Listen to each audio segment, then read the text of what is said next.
Why don't I need a man? Because I don't trust him. Ultimately, that's what it is. If I want this out of my partner, this is also what I'm willing to give to my partner. Because it's all about transaction. If you want, it's a give and take all the way. If you serious about somebody and you don't have all their attention, then why be with them? It's about partnership, right? A lot of people want to take, but don't want to give. So that whole, I don't know what to expect. You can ask, what do you want? What do you like?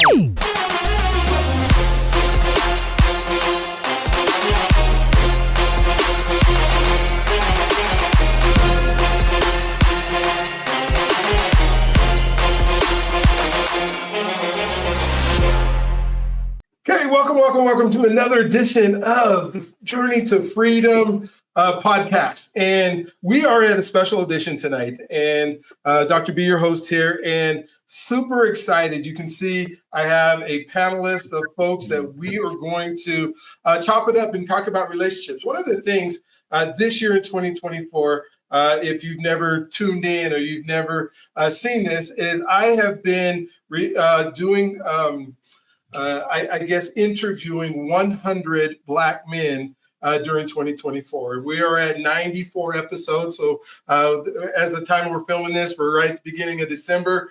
So I will actually get it done this year. And there's been some themes. There have been some themes that have emerged, some themes that I think lends itself towards relationships. And so I am a big proponent of relationships and, how exciting it can be. But at the same time, I think in our community and with folks that I've been interviewing, I can see there has been some definite different thought processes around relationships. One of the things that has been a theme is around being a father or being a dad. I think that has come up often where dads have asked and talked about both sides of the spectrums, where some of them had a dad, some of them did not. I would say over 50% of the people that I have interviewed grew up in single homes and grew up, whether there was a dad figure in the home or a dad figure that wasn't present.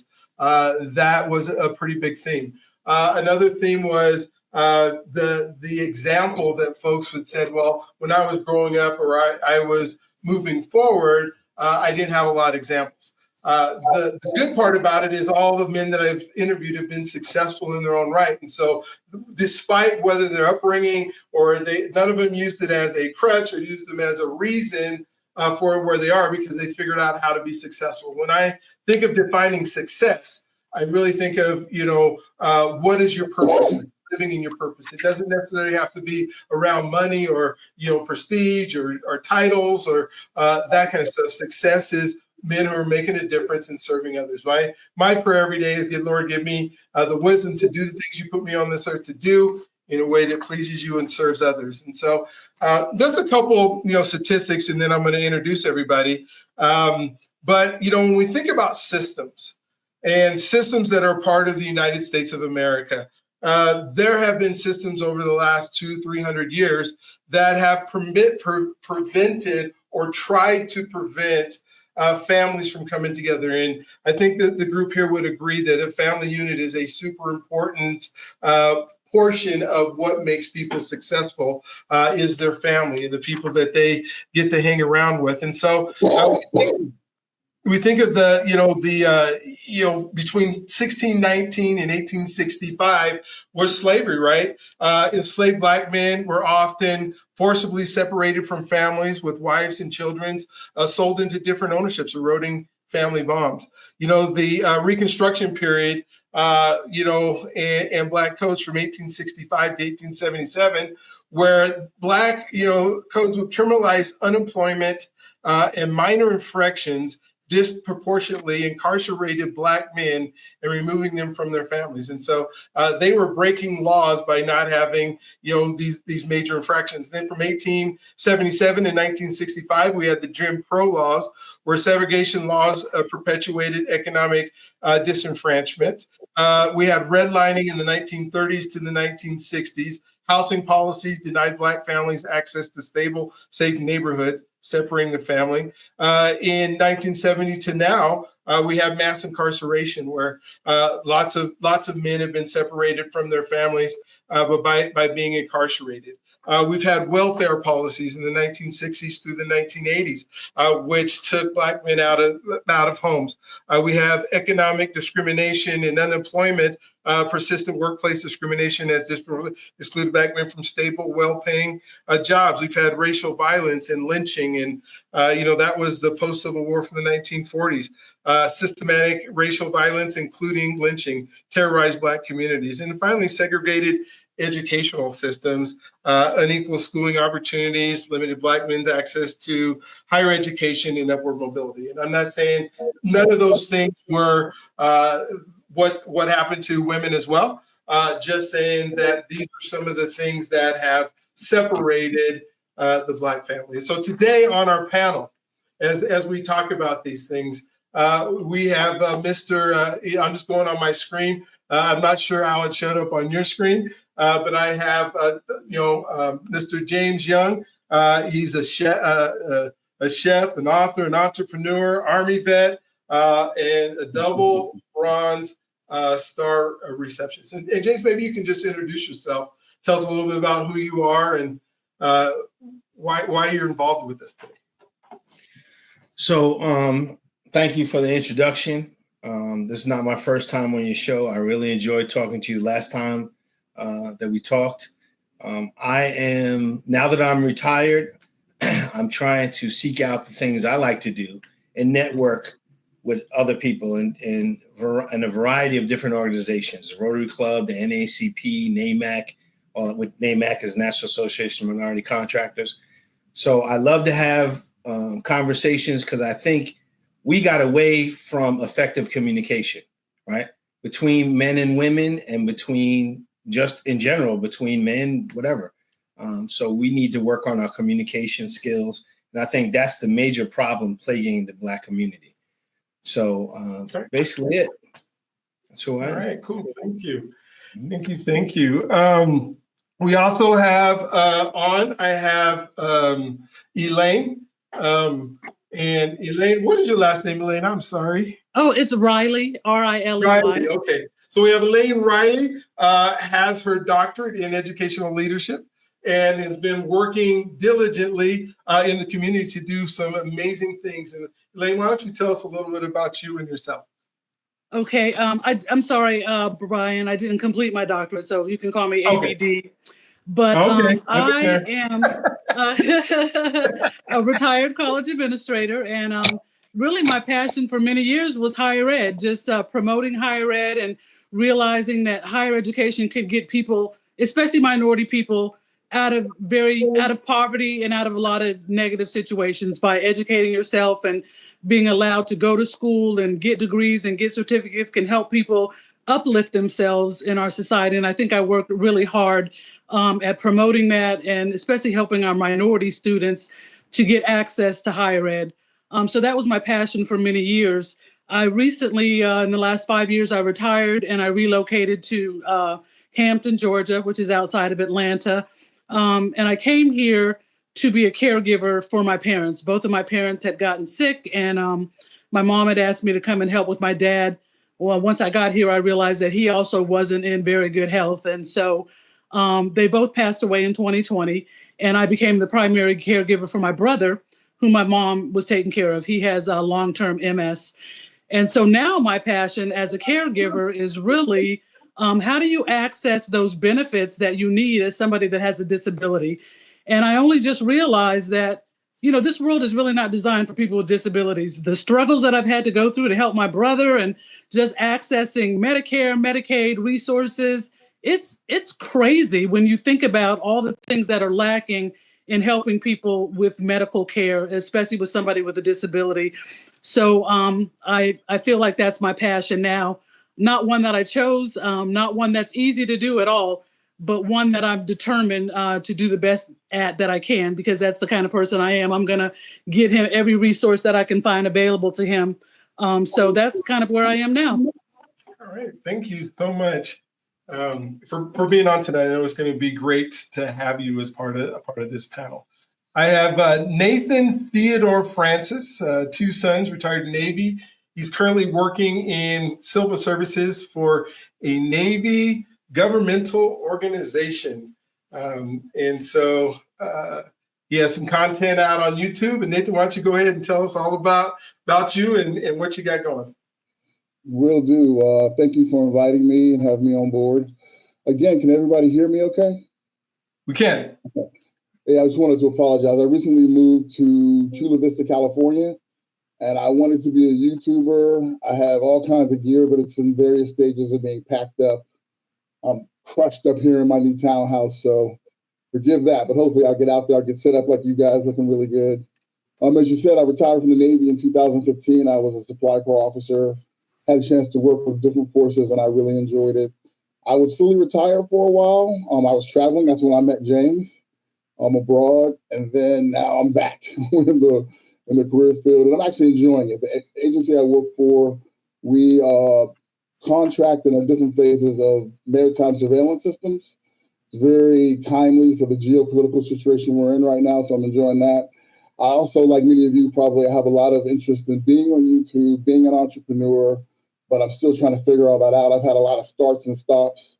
Trucking company like James is very successful with, that I came to a halt with, and some other things. So hopefully in 25, I'll be able to get some of my entrepreneurial as well as some of my volunteer aspirations going. Hopefully you'll hear more about that, and I'd love to return to the show. It's nice to see everybody here tonight. Thank you. That's awesome. Diane, thank you for being on the show. I don't know a ton about you, so I'm going to let you introduce yourself and tell us all about who you are and what you do, but I'm excited that you're on here. Thank you. So I'm Diane Agbala. I'm an IT business analyst. I'm also the CEO of a home care agency. I'm passionate about helping people, sharing love, just helping to make people's lives better. And then for my 9 to 5, I love using technology to solve problems and make a difference. When I'm not working, I love trying out new foods. You're always going to try to find me in a different restaurant every week. I enjoy playing games. I'm very competitive when it comes to games. And I do love, I enjoy a good laugh. And today I'm just here excited to share some insights and some stories and just have fun. Right, cool. How do you say your last name? It's Gbala, the G silent. Gbala, the G silent. Yeah, I didn't want to mess it up, and I thought I might. Want to make sure that I did that. All right, then we have Mr. Antoine Southern. He is a corporate finance attorney. He's a proud graduate of the Oakwood University. It is a historically Black college and university in Huntsville, Alabama. Excited about Alabama. I'm taking a group of men to Alabama in the next month again. Nice. To do a civil rights tour. Oh my gosh, it is amazing to be there. And he went to Harvard Law School. That is in Cambridge, Massachusetts. So talk about being from the North and the South and going to school all at the same time in different cultures. Yeah. But would love for you to go ahead and introduce yourself and why you're here with us tonight. This is awesome. Yeah, I met James. It feels like it was yesterday, but it was a few months ago. Just part of Charlotte Rotary Club. Just kind of hit it off because we were the only two brothers there. So just kind of hit it off. Really, I work with James a lot. We communicate a lot, and we both found similar passions in just kind of helping the Black community. Which is, kind of why I moved here from New York. I want to take that experience that I had, working for some of the, large banks and bring that down to a place where I can make an impact in my community. And so, yeah, been in Charlotte for about a year now. Love it so far. Can't really complain. And, just trying to make an impact in my community and be positive. So, yeah, I'm here to just, again, like Ms. Bala, just to share some insights and, talk to some folks, meet some folks, and, have some fun. Yeah. So, yeah, happy to be a part. Thank you for inviting me. Great. Awesome. And then finally, we have Courtney. And Courtney, yeah. I hear you're a fireball and you're excitable and we're going to have some fun and you definitely have some opinions. So go ahead and introduce yourself. to us? Well, we should have cleared that up in the beginning. I was not the one that was trying to hit him, was trying to stab him. It was not me, in fact. Okay. I was just witnessing it. But I am, so I'm Courtney Young. I am a serial entrepreneur. We lost you. You went on mute.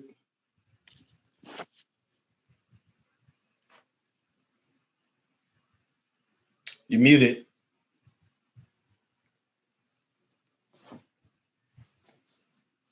How about now? Can you hear me now? There you go. Yes, you're back. All right. So I started my entrepreneurial journey at 23. Graduated from college, went to work for a biotech research and development company. Always knew I was going to be an entrepreneur. I'm a 4th generation entrepreneur. So that was, like I said, I started at 23. That was almost 20 years ago. Over the last almost 20 years, I have launched many ventures and maintained all of them up to this point. And now I've always been in the communications pathway, PR, marketing, project management of those communications entities and projects, and use that to build in whatever my interest was at the time, whether it was youth programming or whether it was tourism. For the last several years, we've worked in the construction and infrastructure space. So enjoying that. It's one of the ways, one of the reasons I've got involved with NAMAC, which is how I met James. And here we are. So ready to join the conversation.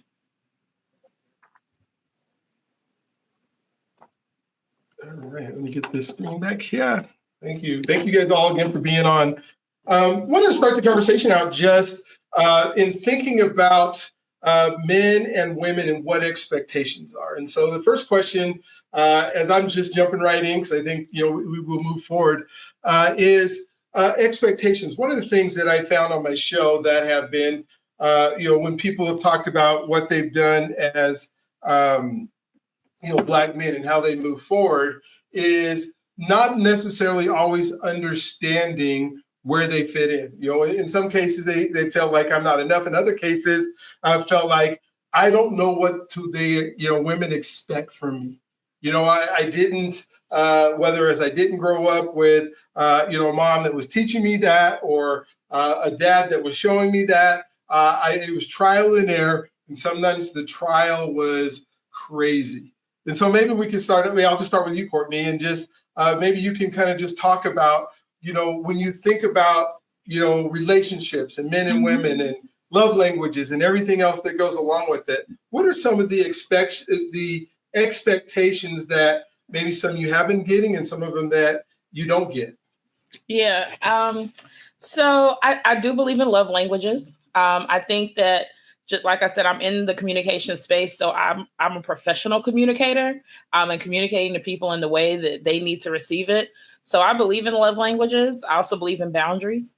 And so I think that sometimes when you are trying to communicate with a partner or someone you're dating or getting to know, and figuring out what their love languages are and how they communicate that to you, that sometimes you have to be mindful that it's not going to show up the way you thought it was going to show up. So if they need words of affirmation, they may not want words of affirmation about their work. They might want just words of affirmation about something else that's happening in their space, or the quality time, or all of those things. So I think when it comes to relationships, the love languages are super important, whether you are trying to figure one out or whether you are deep into it.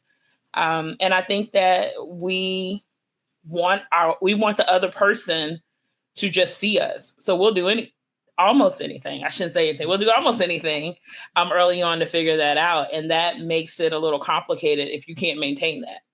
So I think that may be a part of the reason why you made a point about some of the men on your show previously saying they didn't know what to do or feel heard. A part of that is because they didn't probably show up as who they really were, or the person that they were getting to know may not have shown up in that way. So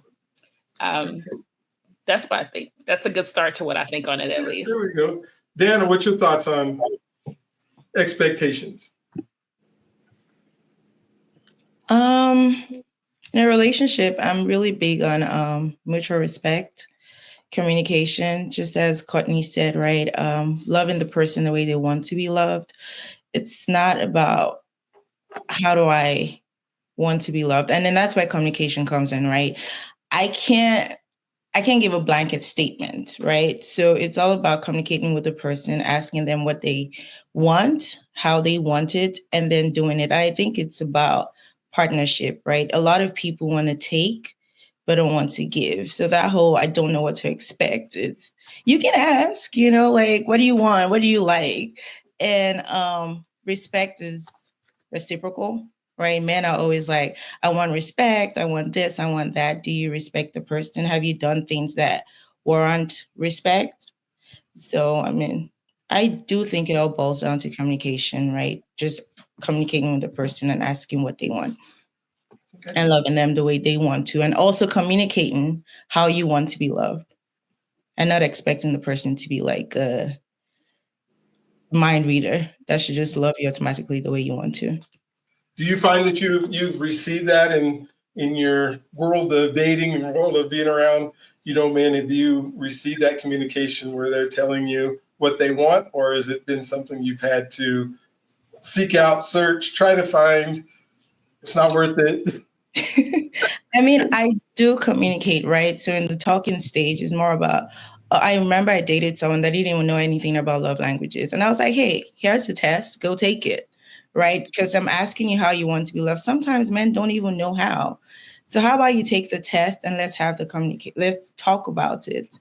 But I don't think men are really open about talking about how they feel or how they want to be loved. So as a woman, you just have to be like, I guess, find a way to get that information. Okay. Yeah.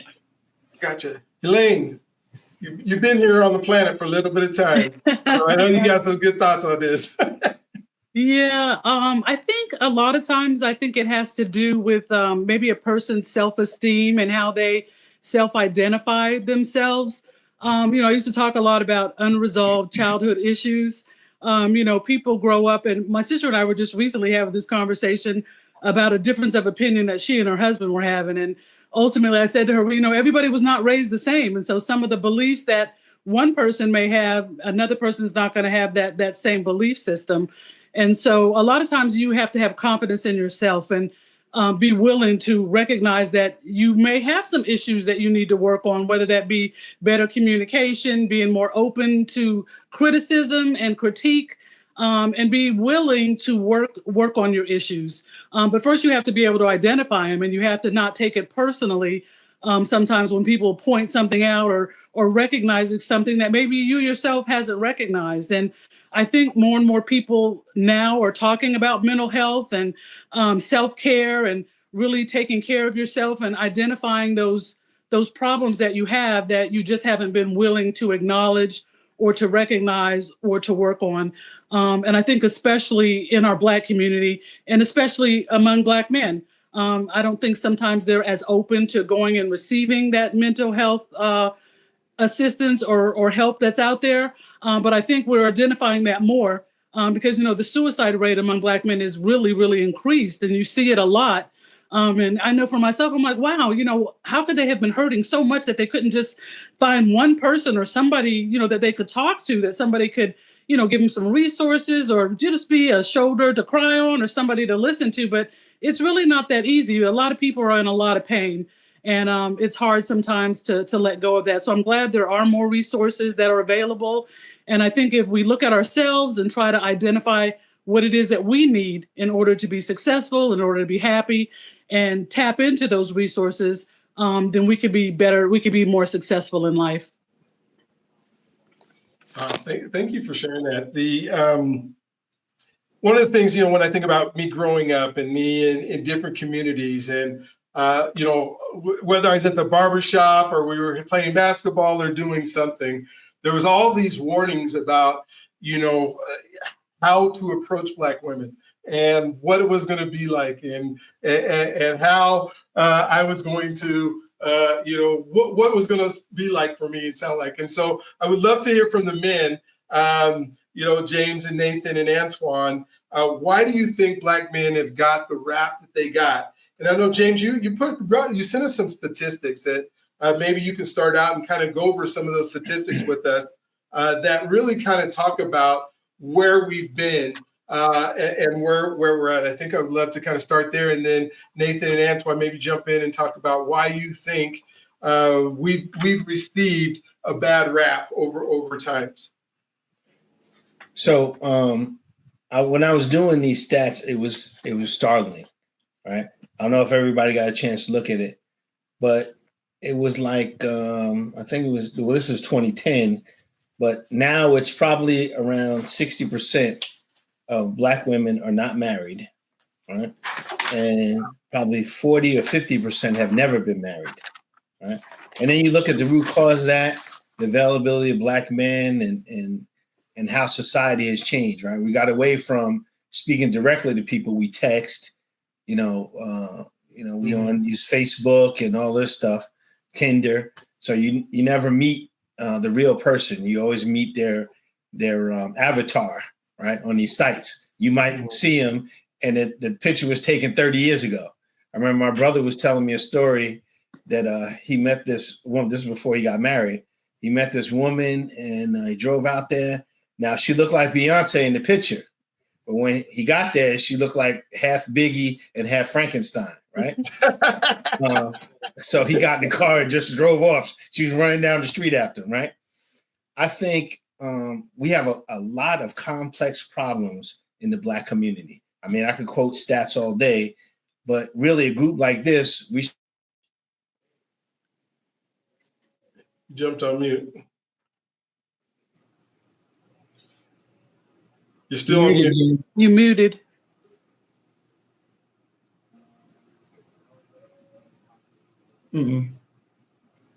Still muted.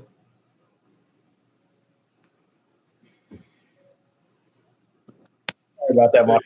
There you go. There you back. My conference room speaker. But anyway, back to what I was saying is, I was single for 11 years. I was in the Army. I was ripping and running. As Elaine will tell you, she was trying to get me to calm down all the time, whatever. I don't have too much patience, right? So I think one of the biggest problems that we have in our community, one, Black men are adversarial, right? My hat's off to Antoine and Nathan for being the kind of people you can call and vent to. You can talk about things. Again, we got away from talking about a lot of subjects. Anywho, Black women, I think Black women in particular, right, have not, present included, right? I don't want to get no death threats or anything, but emasculated themselves so much. And you hear, I don't need a man, right? We're the only race of people where the female say, I don't need a man, right? Or men ain't no good, or whatever, right? And then I think a lot of sisters' expectations are unrealistic, right? If you have been on Facebook or you see some of the videos I sent forward, right? I want a guy who's 6 foot tall, 6 figures, good body, abs, all that. This doesn't exist. Maybe in the Marvel universe, but it doesn't really exist here. So what you got, you have to work with, right? And we don't develop the relationship. Like you said, communication and love language. I didn't even know what love language was when I was growing up, right? And then for Black men, if you just walk up to a group of Black women and say, hey, how you doing? Y'all look beautiful, whatever. I got cursed out one time for that, right? I held the door for 2 females. This was a couple months ago, right? Coming out of the mall. Hey, how y'all doing? You having a good day, whatever? Oh, you just trying to get some. What? What are you talking about? Right? So, it's on both sides, right? Black men have done some things, right? That they have been judged for, and Black men have it from all sides. That's probably why we're suicidal, right? Black men are adversarial. We have bad relationships with our Black women, white men, white women, society as a whole. So we're under siege at all times, right? So, like I said, I just think that some of the unrealistic views that both of us have on either side is a problem with communication and love language and all that kind of stuff. The almost stabbing that I got in Atlanta, it was because I told a female who was there with us, we were sitting at the table, we was having drinks, and I told her that age, as you get older, your options get slimmer if you're a woman as opposed to a man. Oh man, I wanted to the call 911. She went off, right? What are you talking about? That was just one of the subjects we were addressing. But I don't know. There's a lot of pain in the Black community, and I think most of it comes from not having a father in the household and the communication we have between us, right? Love language. When you talk about love language, that can take on many spheres, because there's a lot. My love language might be different than yours, and you can't be honest with everybody, right? Mhm. If you're 100% honest, you'll have no friends, no relationships, and your parents might not talk to you, right? You can't be honest all the time, right? If you don't know what I'm talking about, this is my second marriage, right? The first marriage I had, wife came in and said, "Hey, how does this dress look on me? It looks horrible," right? You gain too much weight, or you're too short. What, I can't remember what I said to her, but she went off, right? So complete honesty is not something that you always look for, because, like I said, you always meet people as representative. But anyway, that's right. all I have really for now. I'm sure we'll get into more later. Yeah, I have several things that I can continue to ask, but I'll let Nathan and then Antoine go as far as the wrap. What do you think what's happened in from your point of view? Wow, we've covered a lot. I can agree a lot with what James says. Black men do feel under attack. For reference, my undergraduate degree is in psychology. So I wanted to get help. I wanted to understand emotions, expression, and all that. And I sought that out. For a long time, I did not necessarily agree with the love language philosophy, but I do now, looking back as I'm more mature. And I think that has a place. I agree that Black people as a whole are in a lot of pain.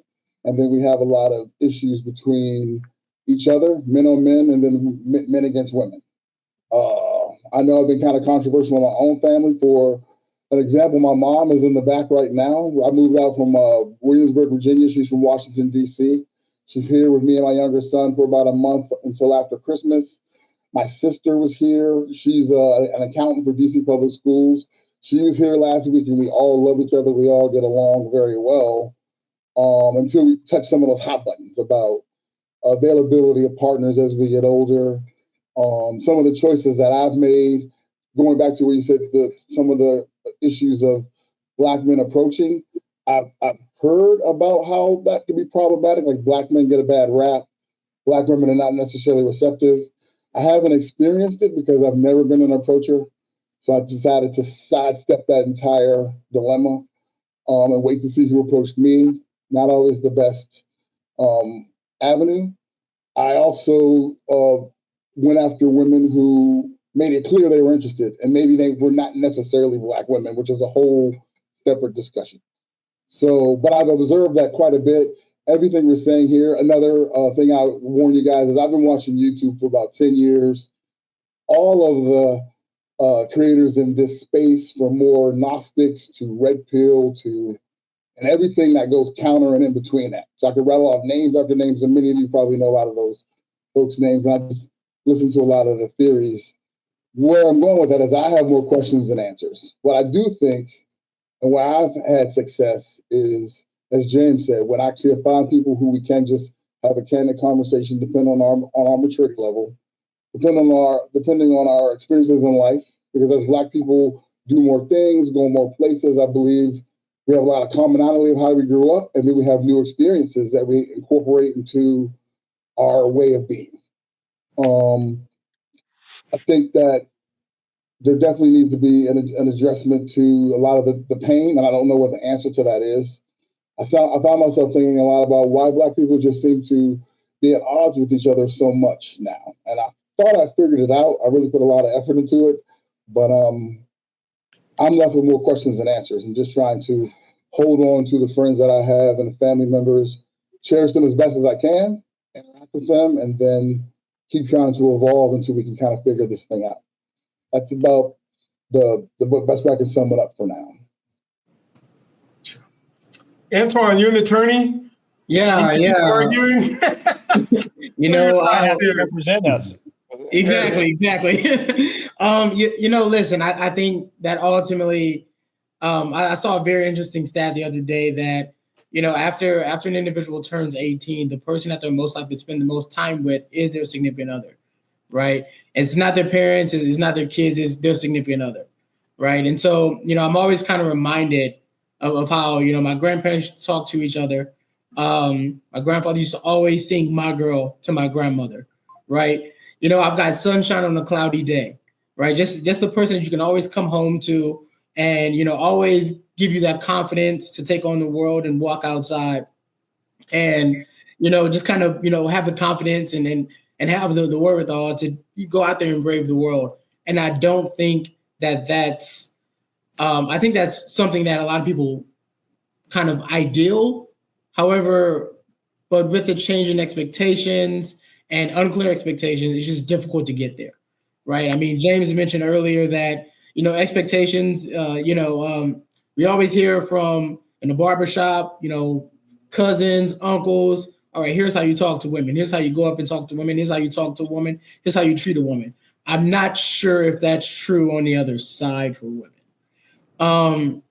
And so just kind of mentioning that, and it's interesting, right? Because, it's something that Courtney mentioned earlier, first thing, and just kind of the differences in communication, she's, and I think Ms. Bala said something that, she was talking to an individual who had never heard of love languages. And then the first thought in her mind was to go give him homework, right? Like that's differences in communication understanding. She saw that as, oh, I want you to be able to communicate with me. I heard that as, wow, you just gave me an assignment. Am I back in school now? So we're kind of operating from these differences in communication where, all right, listen, here's the link. I understand you worked hard today, but to be able to talk to me, fill out this survey.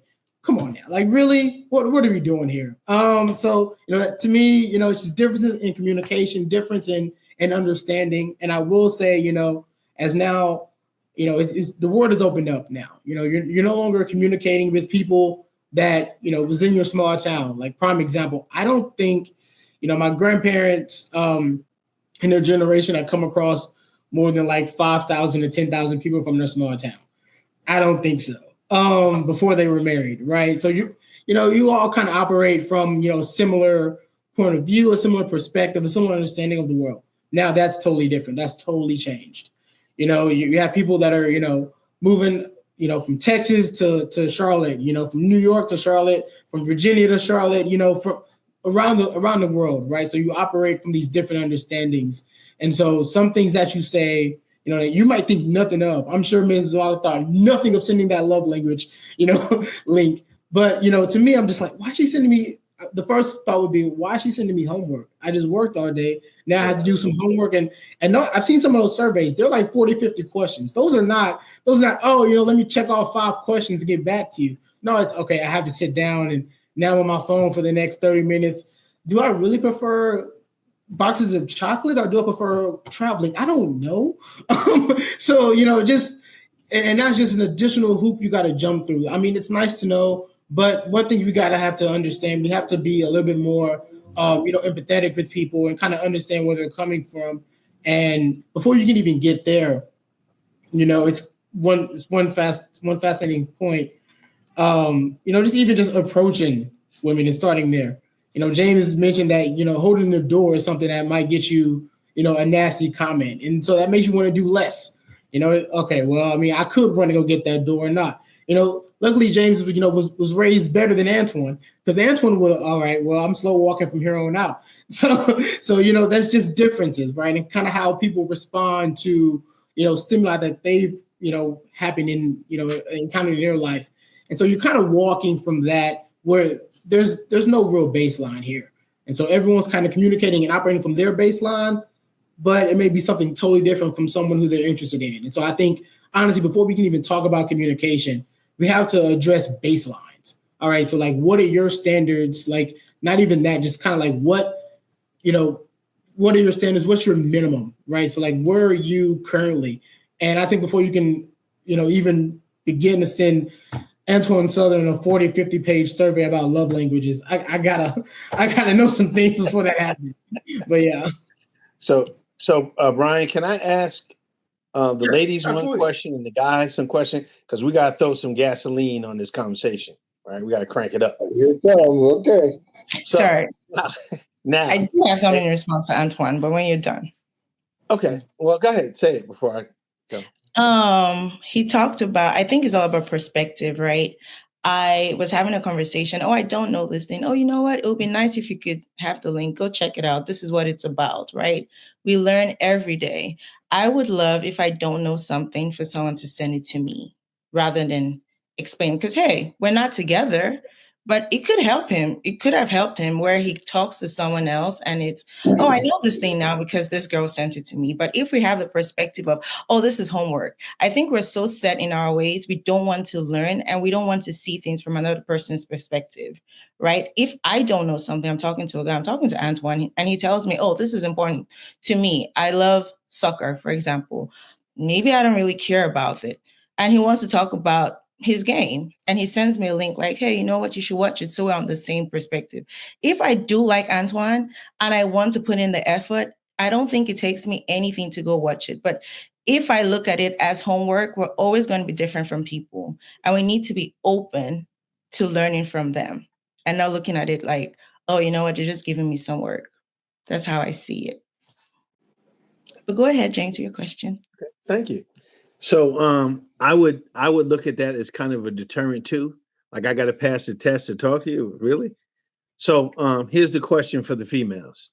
Now, do you find that the pool of available men grow smaller as you get older? And do you think that you three successful women have it hard finding men that are in your arena, right? That have the same education, same interests and everything as you do.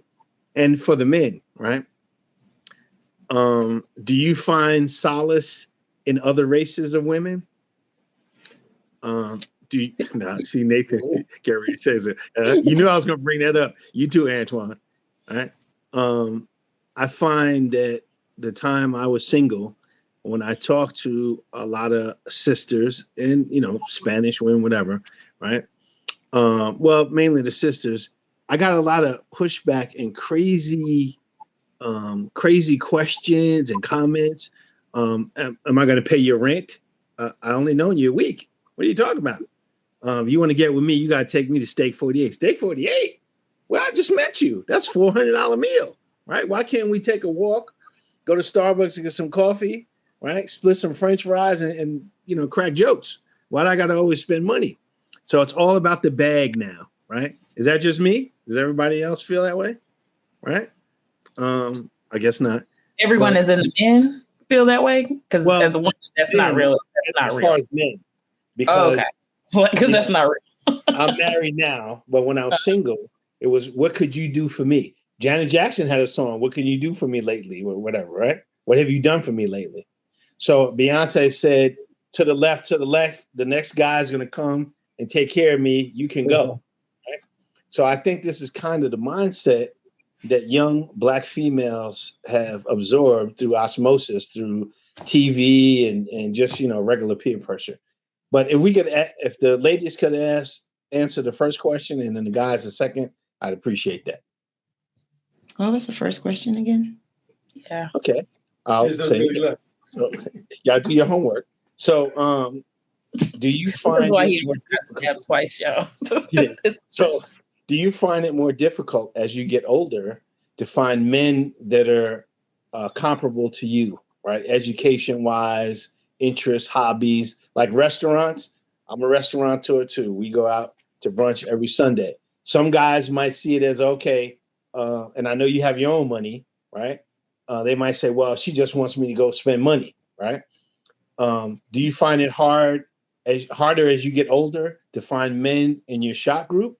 And do you think your education and your success binds you to being single? I think the pool does change as you get older, but less about the quantity of them, more about the availability. I mean, people are going to be married, they're going to be in relationships, they're going to be single, there are going to be a whole bunch of other things happening. The older you get, the younger you are, the fewer married people there are, right? So now your pool is just wider just by circumstance of your age and where you're dating. But the older you get, the more complicated I think it becomes. So I think the pool gets smaller, but in terms of the quality of men, I think it's certainly different in my 40s than it was in my 30s. And I think a large part of that is because I know tons of single men, but the ones that I know are, the majority of them are very much set in their ways. It is their way, and anything that does not, that interrupts that is frustrating for them. It's difficult. It's an assignment. So what would you say? It's an assignment. Like that was, but it's frustrating. It's difficult, and I think they lean less into evolving themselves, more into refining who they are and who they continue to want to be right where they are. Versus women, I think that the women, Black women, let me say that. I think Black women have spent the time when they are out of relationships or they're single or whatever level of their own independence they're in at that space.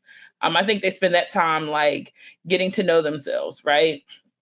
Doing the work, going to therapy, reading about love languages, figuring out how to evolve into a different version or a better version of themselves. And I think that makes the difference. I think we kind of get into the space of not being able to be, I think Antoine said it best around the minimum. I think the minimum line starts to shift a lot. And I think in order for that to happen, you got to be willing to consider, a different pool of who you're dating than who you already have around you if you want to be in a different space. So I'll start with that. Anybody else want to answer that one? I mean, when I think about it, there's definitely doesn't matter who you are, the older you get, the more baggage you bring with you, the more experiences you bring, the more things that you bring. I guess for me, and then maybe you can, Elaine and Diana, you can answer this with it, is I'm not sure what Black women are taught or what is caught, and what are the cautionary tales about Black men before you ever get to, we say that, 90 or 80% of communication is body language and not the words you say, but before they ever get to say, have you already made your decision? This is a no good, I'm not going to trust. And then the older that we get, the harder it may be. Now, I haven't dated in a long time. Been married a long time. I got 8 children and 16 grandkids and have been out of this game for a while. But I am a coach, and I do, see this all the time and hear the hurt and the pain that's in people. So what is being taught and caught that is this cautionary tale that almost puts the cross out before you ever get started?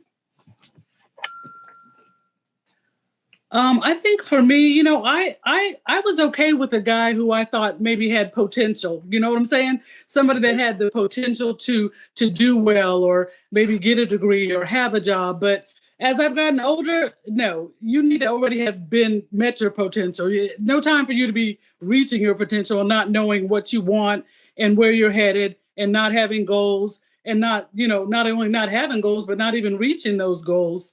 And that's obviously because I'm older and I just don't have the patience for it anymore. I think when I was growing up, I was looking for somebody like my dad. My dad, his number one priority was to take care of his family. And I always saw that as I was growing up, that was something that I knew that he was going to do. So I was looking for a man that I thought was going to, take care of their family. I never really found that. They were more about taking care of themselves than they were about taking care of their family. And I think as Black women, we realized that we had to learn how to take care of ourselves, that we can't depend on anybody else to do it. It's lovely if you have someone and you're working together toward a goal and making things happen. But if that doesn't happen, at least for yourself, you can be okay on yourself. And I know for me, especially when I was looking to retire, and I kept saying to myself, well, you know what? I don't have a husband. So it's going to be dependent on Elaine to make sure that when I retire, that I have the resources I need to be able to still continue to live. And so that's what I did. I got my education. I learned some financial literacy on how to make sure that my money would be there for me. And so you just become where you depend on yourself. And if you happen to find somebody along the way that matches up with kind of the goals that you've set and the direction that you want to go in, then that's all well and good. But as James said, as you get older, I think that becomes harder. I think it's interesting that I just recently heard a term called hospice wife, where a lot of these men now are getting older and getting sick and having illnesses. And so they want to find somebody who will take care of them as they get older and as they age. And so I thought, wow, that's a whole new term, hospice wife. And I promise you, we are not trying to take care of anybody, to marry them, to be able to take care of them. We are going to take care of ourselves. And like I said, I'm a caregiver right now. I'm taking care of my brother, and I will do that because I love my brother. And I would hope that if I was in that same situation, that he would do the same thing for me. But I'm not trying to take on somebody else that has a bunch of health issues that wants me to be their hospice wife. Well, it's so interesting that you said that, because for me, I've always wanted to take care of somebody. I've always wanted to take on a relationship and we take care of each other. But I did find it hard in many cases for just what you were talking about is, I don't need you. I don't need a man. I can take care of myself. Well, if you can take care of yourself, then you don't need me to take care of you. And I'm looking for somebody who I can take care of too.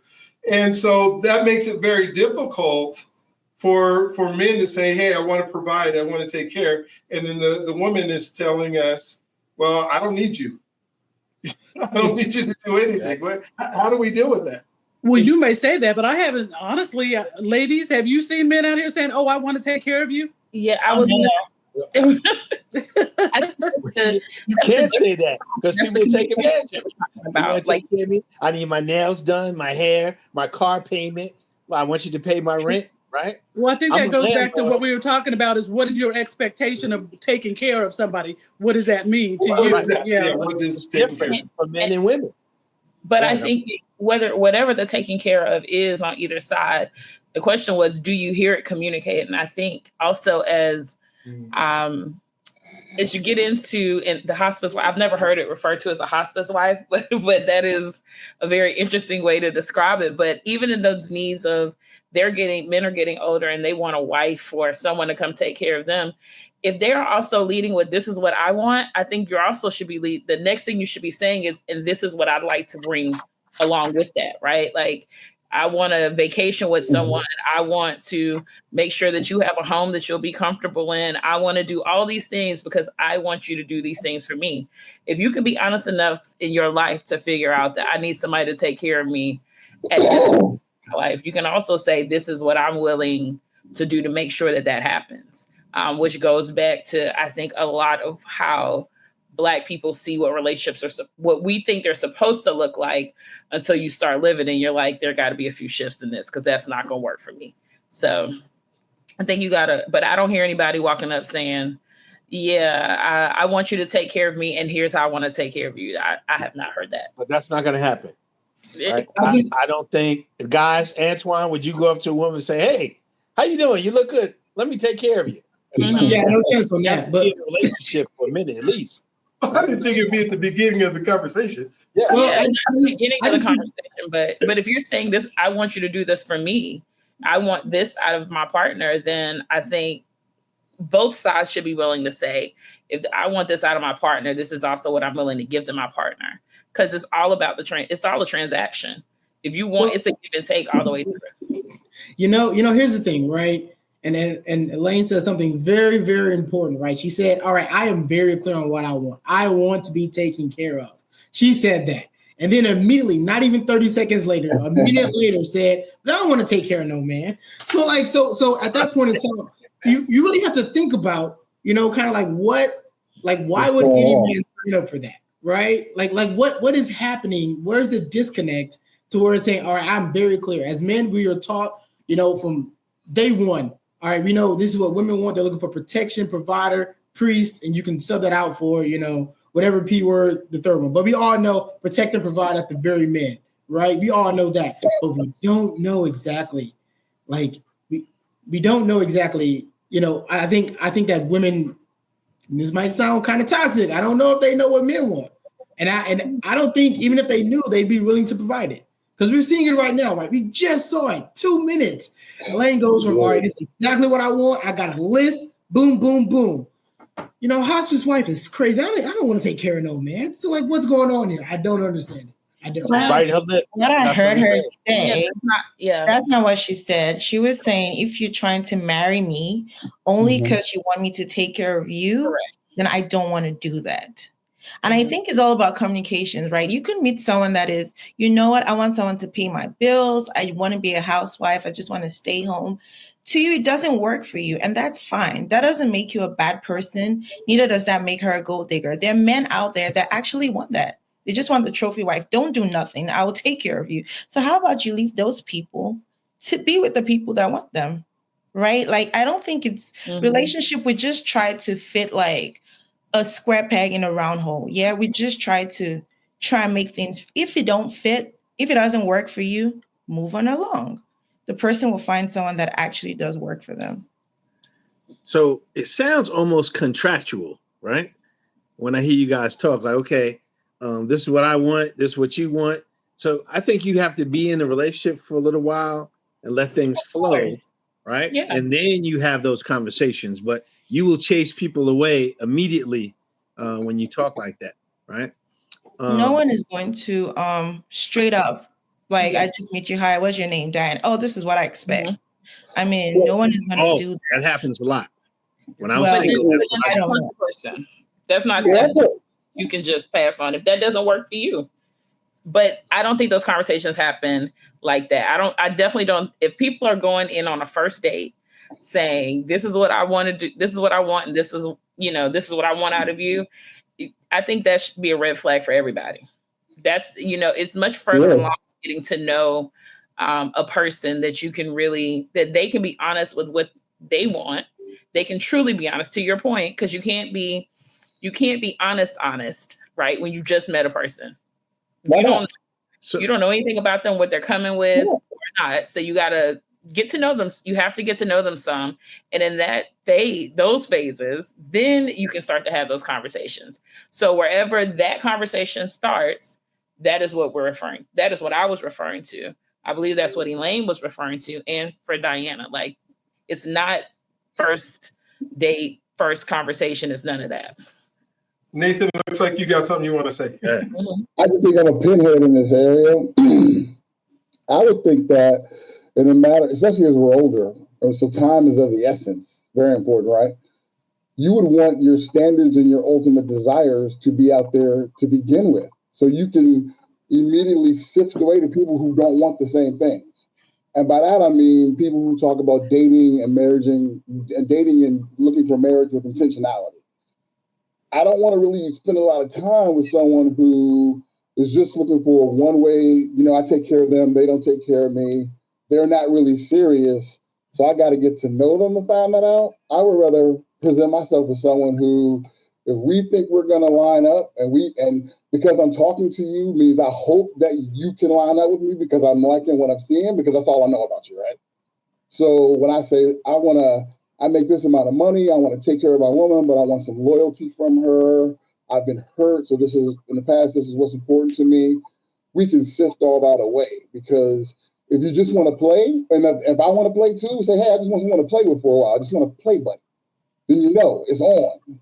Or I'm not playing. I'm really trying to intentionally find a wife. I would want to know that up front. So if a woman sits down and she's not looking for a husband, or doesn't even sense any immediate attraction or interest in me, she can just keep on going, and she got her choice, and I can find my choice. I think waiting until you know someone really good, it just seems backwards. It seems like we should kind of lead with what we really want. Kind of like when you walk into a car dealership. I don't really want to waste time looking at the Isuzu, get to know the Isuzu, when what I really know is I want this commitment from that Porsche. That's what I want. Let me see if I can afford that Porsche, if I can take care of it properly, if I can, make the car payments. And then if I can't afford that Porsche, then maybe this Porsche, this is what I'm bringing to the table. I know it seems kind of pinheaded, but when you want all that out there to begin with, because it's not going to change, it's not a secret. It's what you want. It's enduring. So I agree 100%. But for the fellas, right, when you went on dates, and I'm sorry, I don't want to step on you, Dr. B, but it's a very interesting conversation. I've been waiting for this for a while. when you go on a first date with a woman, and Dr. B, I want you to reach into your memory here and pull that out. I know it's been a while, right? Whenever you go on first dates with female, I've been on a few dates, right? So I'm just gonna say every first date with a woman, like if you take them out to a nice restaurant, you drink whatever, they'll say, "So what are you looking for? What do you want?" So that contradicts what you guys are saying. Nobody says it on the first date. Every female that I've ever been on a date with, either the first or second date, they say, "So what are you looking for?" Especially a sister. Because if you're trying to play, I ain't trying to play with you. So you need to figure out what you want, right? Am I off base, brothers? Not at all. Not from what I've heard. I haven't dated a lot, and I'll pipe down in a second. It's just, I mean, I know a lot of people have feelings about internet dating. I don't really consider internet dating. I consider internet introductions. And I think if people are being honest again, verbally and video cam and all kinds of other stuff, you can get a lot of that stuff out of the way. As an example, let's say I was going to go to Greenland, and I met someone from Greenland. I know I'm going to be in Greenland. So we could talk about a lot of things, and if we know that we're not even, I'm giving you the most extreme case. If we know we have interest and we would be attracted to each other and we ultimately want the same thing, we kind of already cover that ground by the time we go on a date. Like meet in person and actually have a physical date. I guess I just still really assert that getting what you really want out there in the very beginning, because I know I want to know as quickly as possible. I think it's one successful path. Yeah, I think it's interesting, right? I'll keep it brief as possible because it was mentioned earlier that women are doing the work in between relationships, right? And it's one of the things that I always talk to with my guys, right? Like if you stay out of the dating game for longer than a month, it's progressed 3 years, right? And so like, and I want to answer James's question directly. Women will tell you exactly what they're looking for, but you have to kind of get through the language that they're using, right? They've now changed the language up. It's no longer, I'm now, like prime example, one that got me was, I'm fairly traditional, or like, oh, I'm fairly progressive in my mindset. You have to, okay, what does that mean? So you can either ask it right then and risk looking like boo-boo the fool, because you're like, all right, what does progressive mean again? Like, what does that mean? What does that look like? Or, you can kind of, once again, it requires you to do some homework, Ms. Mello, and having another assignment, right? So this is what I always say, they'll act like women will tell you, but it's oftentimes couched in like a different language that you have to parse and kind of figure out what exactly is you referring to. And so I always tell my guys, maybe we should come up with our own language, listen, fun girl, or, wifey, we do that sometimes as well, right? So like, but it hasn't really changed for guys. Like the guy's expectation hasn't really changed. And so, oftentimes, it'll change for women because they're, doing the work in between relationships. I didn't mean to put that in quotes, but that's kind of what it felt like. Sometimes it's, and the language will change. So yeah, they'll tell you, but it's a different language. It might be the same thing or the same, or one of the three schemas, that's out there, but the language is changing. You still have to figure out, they're taking parts from this one and then this one and then this one. And now they're put it together and said, okay, that sounds nice. I'm this. And so, it's constantly trying to figure out what exactly do they want, so yeah. Let me just jump in real quick as I think of the contracts. Because I'm hearing language, and I want to push back a little bit because I'm hearing language that is transactional or car dealership, or people have been dating for 4,000 years, whether it was, unless it was arranged marriage or arranged relationships, people have been trying to figure this thing out. When we think about contracts, and Antoine, you can tell me if I'm right, contracts are based on a mutual distrust. And we're trying to put this together because we don't trust each other. And so whether it's the first date, second date, third date, and you're telling what you want, literally the whole conversation is about, can I trust you? Am I able to take that trust that I have in anybody, or what you're going to do for me, or what? And we're not thinking about how we're going to serve others. We're thinking about what's in it for me. And then we're trying to add trust to it. And then when we add this dichotomy of Black women and Black men, there already isn't any trust because I believe women have been taught not to trust men. Men have been taught this is what it's going to be like. And then we try to dance around this thing called trust. And can I trust you? And then like you were saying, Antonia, we come up with different language. I want somebody to program, I want somebody to whatever that is, it's that we're still walking back to, can I trust you? And what, as my big question is, and you guys can add to this or however you want, how do we begin starting with the word trust instead of with the word, I'm not going to trust you till you prove me to be able to trust you? And what does that look like? Because if you haven't given the parameters of this is what I'm expecting them to be able to trust you, then this relationship isn't going to happen. And then you hear words like, I don't need a man. Why don't I need a man? Because I don't trust him. Ultimately, that's what it is. Am I wrong in my thought process here? So you should trust but verify, right? Okay. I don't trust nobody. I'm from New York. I don't trust nobody, right? I come to the house, I got to follow them around. I'm just kidding. But so for the males, I asked a question earlier, and I know they sidestepped that Nathan didn't want to answer this difficult question. But for you gentlemen that have dated other races, could you compare and contrast with the sisters and other races you've dated? Take it away. You trust but verify? That's what you said? Yes. Okay. You shouldn't trust anybody solely. Okay, I learned that when I was growing up. My grandfather would steal my French fries when I turned the other way, right? And I asked him why I did that. I was a little kid. He said, you should never trust anybody. Never leave what you like out in the open so somebody can take it. My uncle told me a long time ago, it's better to have a thief as a friend than a liar because you can control what a thief steals, right? So I don't believe anybody until there's some kind of verification process in place, right? So back to the question, Nathan, Antoine. About, you said, can we compare and contrast?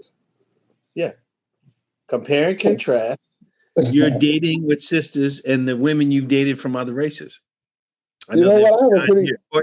Listening. I mean, my answer probably won't be what you think. If this had been maybe 5 or 10 years ago, I would have said, yeah, there's a huge difference. Other women are more feminine and Black women have become more emasculated, more self-assertive, and all those things that we hear on YouTube a lot. But honestly, I think when it comes down to when a man and a woman are together in a relationship and that dynamic, I think there's not a lot of difference.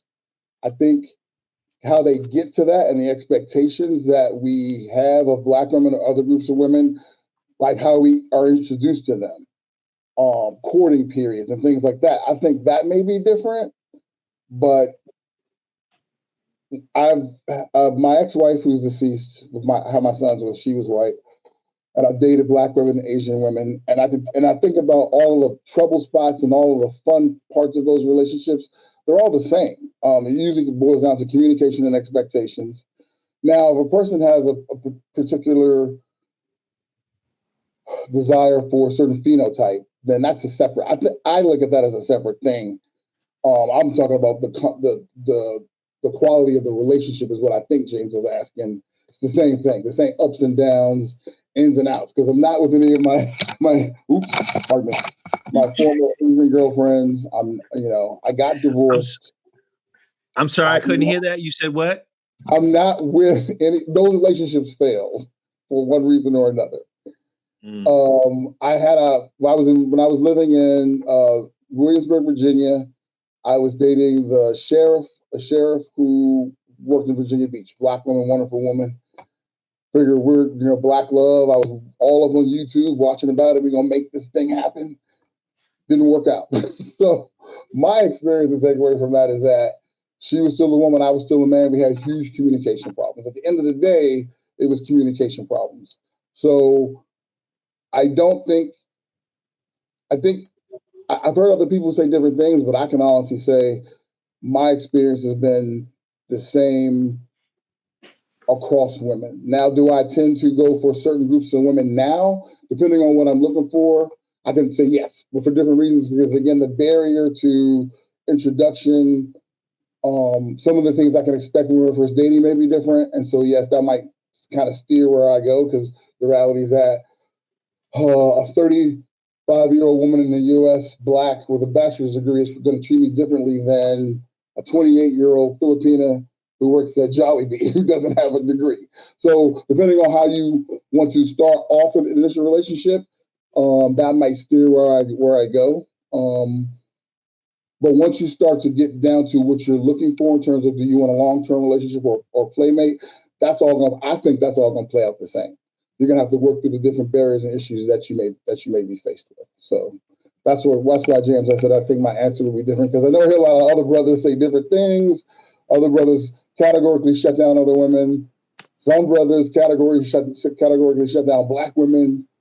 I think both are kind of a little bit heavy-handed. I think it just depends on, what you're looking for. Yeah. Yeah, I think for me, right, I mean, I used to didn't, used to only stick with Black women until, you go to law school, right? And you're exposed, right? The first day you walk in, you see the ratio, right? I think on college campuses, it's like what, two women for every one man. And then graduate school, it gets even more crazy. I went to HBCU and then, Harvard, and then that was 4-to-1. That was 4 women for every one Black male. And, it was just something just where you didn't necessarily, and it was very tight-knit, small group.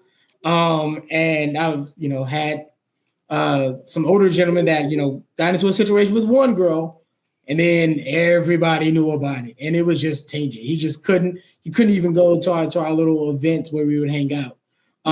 Didn't want that to happen to me. So I was like, all right, well, I'm not going to date here. And that's when I started, right? And so, when I was I was friends with them both and was kind of hearing both sides. It was like, okay, this is really just, again, it goes back to communication, right? It was just communication error. I was like, I don't think neither party is really at fault here. And I think if they were in a room and if they can get past, the distrust or the mistrust, and I think they would probably be able to work it out. But now it's got around the entire campus, and that's never going to happen. And so now, he's bad news. Everyone's talking about him. Everyone knows what he did. Like we were there in the room when it happened. And so, I didn't want to be a part of that. So, stepped out. And the main difference that I can say is just, that initial interaction, kind of what Nathan was getting to, right? The initial interaction, I think, is something totally different. Where, it can, with other races, it can sometimes be as simple as a look. Prime example, I was out with, James, and, we were sitting at a table and, we were having drinks with friends or having food, having brunch or whatever. And then the girl at the other table was looking at me, eyeballing me the entire time. I was like, all right. So she got up to walk to the bathroom. I got her number right then. Done. Like, that's it. And we've been going out on a couple of days since then. It happened just that quickly. It was looks across the room, maybe 20, 30 feet away. And then as you walk by, go to the bathroom, boom, got a number. It's things like that. They just happen so quickly. And so I would say that I've never, in my experience, I've never had that happen with a Black woman, but I have had that happen multiple times with women of other races and ethnicities. So I will say that. Mm-hmm. So the woman that you dated and when she went to the bathroom, you got him to talk to her. She was Caucasian or Black? She was white. I do have something. Back to trust, right? I trust people until they give me a reason to distrust. Okay. Right. So I don't necessarily, if I'm going to date you, like, trust but verify, I'm not looking, checking behind you, making sure, like, if I get to the point where I choose to date a person, and if you can't trust the person, I'll tell anyone, don't date the person. Because I think it's too much work being like, oh, you have to do stuff to prove to me that I can trust you. That's too much work. Right. So you make a decision. Hey, I like this person. I'm deciding to date you. So I'm going to decide to trust you until you give me reasons not to. And then we talk about, like, Black women thinking, oh, Black men shouldn't be trusted and this and that. Who cussed it? I don't think like my parents definitely, or my mom, my aunts, no one taught me not to trust Black men, right? But it's the same Black men that show give reasons for people not to trust. Think about a little girl, right? Most times our grandparents, the granddads, the grandmother was probably like the faithful one. They were out there doing their stuff. As a small child, when I grow up, do you think I'm going to trust man? If he tells me he's going somewhere, do you really think I would trust you? It's not because anyone taught me not to, but it's because a Black man showed me not to, right? I think Black men need to take accountability for their stuff. And it's also, sorry, but like men, sometimes Black men like other races because it's probably easier. A Black woman is strict. She don't stand for a whole lot of rubbish. And maybe, I don't know, right? Maybe they prefer other races because they can let things slide. Maybe. And also the double standard thing is Black men are allowed to say, you know what, we prefer other races because it's easier. But when a Black woman goes, I don't want a Black man, I can't trust a Black man, then it's a problem. Like, no, we all have our preferences. You want to date someone else? Fine. I can't trust you because not necessarily you, but because other Black men have shown me that they're not trustable, if that's a word. Okay. So if I can, Dr. B, the trust and verify, let me explain. Let me expand on that, right? I think it was Courtney or Elaine said something about red flags, right? Did we talk about red flags? That is the verification I'm talking about. Because when you see those red flags, you have to inquire, right? If you are, for instance, I dated somebody when I was in Oklahoma, right? They were always in the club, right? Couldn't have a good time if they wasn't in the club. Hey, come on, let's go to the club. Now, I did it like 2 times, and I was like, what are we in the club all the time for? What are you looking for in the club? I'm right here. You don't need anybody else, right? So that was a red flag for me. So if I call her and she didn't answer her phone, I knew she was in the club. How do I verify that? I drive to the club because I want to go hang out, right? And I see you in the club. Hey, I buy you a drink. You and the guy, okay, see you later, right? That's what I'm talking about, verify, right?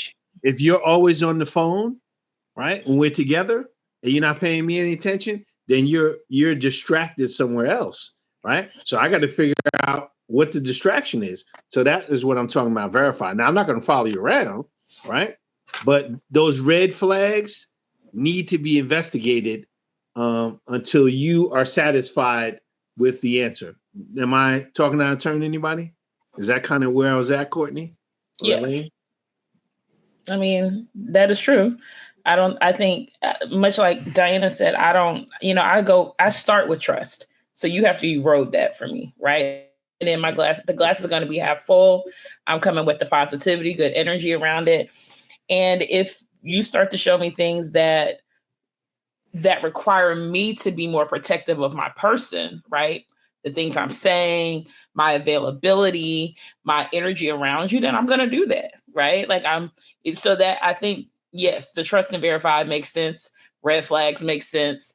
I think it's funny, Antoine said about the language and, how men it's just always been this way. We say it the same way. You all say it the same way. You do it the same way. But all the other descriptors we've had are all the ways that we have just evolved as people. Has nothing to just do with being Black people. It's just people. And as we are continuing to evolve in our own individual lives, that's what you show up with. So the same person that I was a year ago is not the same person I was 10 years ago. And it's not the same person I am today. And if it was, we should all be concerned. That's how I see it, at least. So if there's like a new way to describe that, I think the way, again, I'm gonna go back to communication. If I know I want to be in a relationship and I know that I want to have a partner that I can do life with, right? Travel with, invest in business and properties with, or have somebody who's going to keep my bed warm at night. If I know that I want that, then I know that I have to be willing to consider that it's not going to always be my way, right? It's not going to always look the way I thought it was going to look at every turn. However, I also have to know that if I don't want to lose me in the midst of wanting that I have to have some boundaries. And I got to be able to say, I'm good with the little shift. I'm not great with turning this all the way off. Like, I mean, you mentioned about you dating the woman and her going to the club. And all I was thinking was, well, just because she likes going out, does that mean she's going out looking for men? Or does she like just being around people? Because maybe it's not the club that she needed. Maybe it's some other place that you could have gone that gave energy that you all could figure out together that you liked, and both of you be happy with that. But it sounds to me like, as that example that you use, that you're much more of a, when it's me and you, it's just me and you. Like, you want to go. Isn't that what it's supposed to be? No, like you want to go on just a one-on-one. You want to have one-on-one experiences and not have other people kind of in the mix. You know what I'm saying? Like, you don't want to hang out, and that's okay. But that meant that woman was not the right woman for you. It doesn't mean it was necessarily anything wrong with that woman, nor was there anything wrong with you. I mean, because going out doesn't mean that you're going out looking for a man every time. Because definitely going out doesn't mean y'all looking for a woman. Sometimes you just want to be out. Okay. And so, gentlemen, what do you think about that? Would you date a woman that wanted to be in the club all the time? The club was an example. It could be out. It could be anywhere, though. That was your example. And I'll jump in here because I'm a super extrovert. I'd rather go out all the time and be with groups of people all the time. And so if I, my wife and we do it, that's the same type of person she is. And so, yeah, going to a club clubs are not my place to go, but being a place where people are at would be. One of the things that I really want to find out too, and as I keep talking about trust and women, and this is when you're dating or going out with, it's been in my experience, and my wife is Hispanic right now, so that's that is who I ended up with. But not only am I having to date whoever the woman is, I'm having to date her community and her family and the things that her family and community say about me or to her about who I am potentially, because they don't know me either. But it seems like there's always this, and I shouldn't say always, because it definitely, there's nothing that's always. Well, girl, you don't want to be with him. He's going to do this, this, and this, and this to you. Or you better watch out for that man. I saw him drive down the street or whatever it was.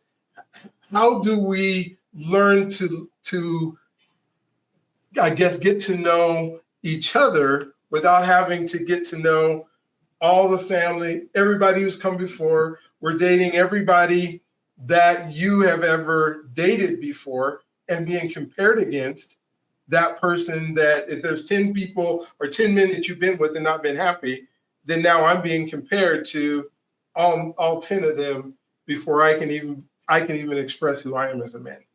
Or they're bringing that baggage into the new relationship with you, and you have to deal with that on top of nothing wrong with having children, right? But when you have three, I was dating one female, she had like 2-3 baby daddies, right? And I had to deal with not just her and the kids, but the baby daddies too. It was just too much. But getting back to the club thing, I don't know any man that wants their woman in the club all the time. Because what are you doing in the club? You drinking, you dancing, and you looking for love. That's just me. Especially at my age, I'm almost 60. I don't need to be in nobody's club. I'm married. I can sit in front of the fireplace, Netflix, and chill, and get me something greasy to eat. So I agree with you, James. I mean, I think it gets to a certain. I'm sorry, Antoine. I think it gets to a certain point of maturity where you're right. Some people just need to be around people. I think we all acknowledge that, and we've seen people who, when they're out being bubbly at games or events, they're just being social. And then I think there's certain locations when people go out, right? A nightclub. We all have been. We know, and many chances are you're not going to hang out with your besties at a nightclub. I mean, we go to nightclubs to meet people to hook up. No, that's from a man's perspective. What it is. No, that's from a man's perspective. A lot of women just go out. I don't I don't do the whole clubbing thing, right? But there are a lot of women that go out just because they want to hang out with their friends. See, but that's perfect then, because if from a woman's perspective, you're out with your girlfriends, you're just at the club, living your best life and everything. But men know that the men in your sphere now think like me. I'm at the club, I'm on hunt mode 99% of the time. Predator. And if I go there and I'm not on hunt mode, I will get triggered into hunt mode because I'm at the club. So if my woman is just with her friends going to the club being social, but all the people of my gender are there in your location, maybe you're not seeking them, but they're certainly seeking you, which still could be a cause for concern. That's why men are concerned about that. Why Let's flip the script. Flip the script. Elaine, would you want a man that's in the club all the time? Yeah, exactly. No, probably not. I mean, I'm with the others. I'm beyond the club thing. I mean, we all had our days when we used to like to go out to the club and party and have fun and that kind of thing. Obviously, if that's a red flag to you, James, then you did the right thing. You didn't hang with her anymore. That was your barrier. That wasn't for you. So, I mean, you cut those things off initially at the beginning. If that's not what you want, then you don't have to deal with it. Just say no. Keep it moving. And there are people out there that like it. So I don't know any man worth his weight that wants his woman in the club every night. So let's say you hit 30, 40 years old, you're the old person in the club. You have no business in the club. You need to be getting your life straight, your credit right, your business, whatever, right? And if you serious about somebody and you don't have all their attention, then why be with them, right? That's just me. You use the club as a part of your example. That's the only reason I reference back to the club. I think that, to Elaine's point, it's all about where you are in that phase, in that space. There's some people who partied hard in their 20s, right, in their 30s, and now they're in their 40s and beyond, and they're like, I'm good on that. There are others who got married young and had children, got married in their early 20s, let me say that, and started families. And so they did not have the opportunity or make the time, or whatever that reason may be, to do some of that at that time. And so they're now a little later. And this is not about the club. So the club was what you said as an example, but my point is, because I think it would be the same for you, just knowing you, if she wanted to be out and doing things all the time with other people. No problem with that. No, so if they want to be out all the time in other places, so it could be restaurant, it could be at a restaurant bar, it could be at a hotel bar, just in any other place where there are going to be groups of people to connect with. Because the other stigma that Black women get is that we don't want to do anything. We just want to be at home, or we just want to wait for, somebody to come to your door, like it's magically going to be there for you to date them. That doesn't work either. So when you get to where are you going to meet people, to Nathan's point, you might meet them when you're in a club and you might not. You might meet them when you're other places, but some people just like to be out. Some people like to be much more sociable than others. To Dr. B's point, he doesn't want the club, but he wants to be out and sociable because it takes the pressure off of him, assumingly, that he has to figure out all the other things. There's so much going on. He can lean into the things that are around him. I think it's just about what you want and where you are. So I'm kind of introverted too. However, I go out, it doesn't have to be a club, right? We go out to drink. My wife goes out with her girls, whatever, take a trip. Okay, see you later, right? There's mutual trust there. However, if we're dating and that red flag shows up and you can't stay out of the street, then you for the streets, right? If you single, you by yourself, you're in the club drinking and hanging out, hey, no problem. But if we're dating, right, and you choose to be out all the time instead of being with me, that's a red flag. We see you later. Because there's 100 other 1,000 million women, that want a husband and sit home and relax and everything else. Yeah. Then that's the segue Dr. B said about trust. If a man marries a woman, right? And I'm not speaking for myself, but what is in marriage for a man? Because you can get up the next day and say, you know what? I don't want to be with you no more. You don't read good. Right? Then I got to give you half my stuff, and then you're going to be with the next guy, right? And I'm just going to be lonely, hurt, eating chocolate. So that trust to get married, you have to have that trust, and you have to trust but verify. I need to know that you're the right person for me to marry, right? I vetted my wife out. We damn near had a counseling statement of what I will accept, what I won't accept, right? And we have no problems, right? But that's what I was saying about the club That's a thing. good idea. You Of told her course, what you idea. will and won't you go accept. out, huh? Did she tell you the same? What she will and won't accept? Of course. Okay. Yeah. I don't stay out You all didn't say night. that part. No, you just didn't say that part. So I was asking because I think a lot of times people only hear one side of it. Again, I am very empathetic. I have 28 siblings, right? And the majority of them are females, right? And I just found out about them actually. But I always look at it from the other side, right? And as you get older, I'm almost 60, right? I don't have time for games. I don't have no patience, whatever. But if you want to be with somebody else, just come tell me, okay, I'm good, right? And I could go do my thing. You could do your thing. We could be friends. But what you're not going to do is, if we're married in a relationship, make me look stupid, right? Me and you together, you hanging out with Nathan. What? Come on now. That's not going to work. Right? And I know you guys say that, but you don't want your man to do that either. You want your man out every night. Now, if you say yes, then you're not trying to get a relationship. You're just trying to hang out. You want to take trips, right? No, So you think that I'd want to be with you if you was on a trip with Nathan? No, there's limits to that, right? Especially when you get older.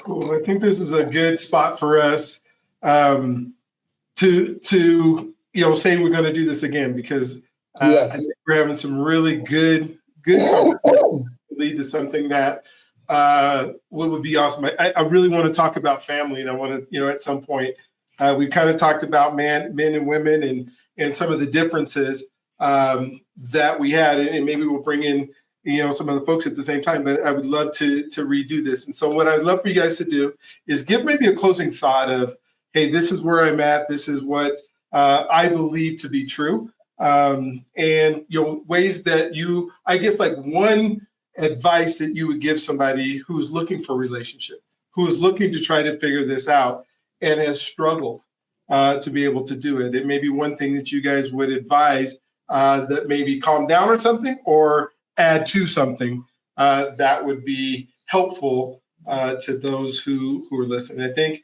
you're at the top of my screen, Diana, so maybe we can start out with you and just, closing thought. Give us a minute or two what your thoughts are. Definitely learned a lot from everyone here, so thank you. In terms of advice, I do believe that we should have our standards, right? Your red flags, things you do not want to compromise on, but at the same time, be flexible. You know what, this is too much work.